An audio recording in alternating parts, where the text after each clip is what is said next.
So for this section here, I'm going to show you a few different techniques you can use with your sponge. Specifically, your natural sponge is going to provide a lot more interesting textures. So one way you could use your natural sponge that you all should have checked out is by, after painting on some color,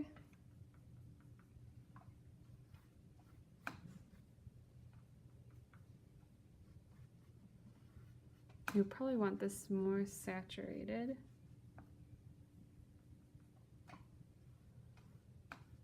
Meaning more pigment.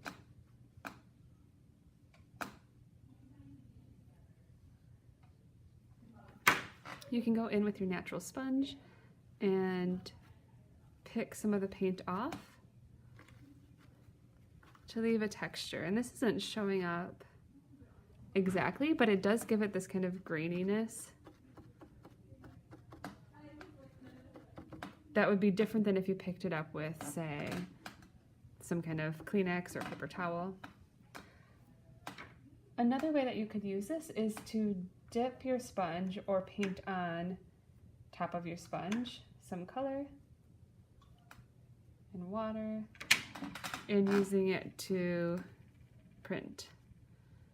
So I could see this being really useful if you're doing some kind of trees and you don't want to paint every single branch. Maybe there are trees out in the distance somewhere.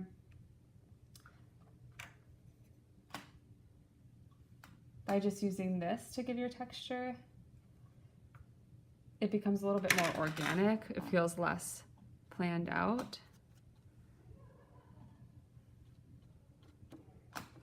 You could also use this layered on top of other colors.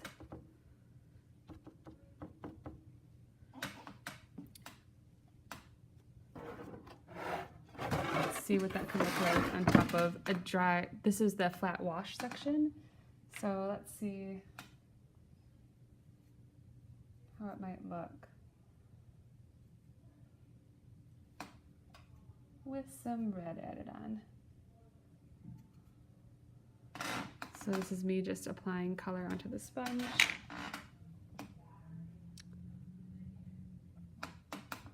So it could be an interesting way to add some different color texture without painting every single splotch. It just feels a little bit more organic, a little bit more natural.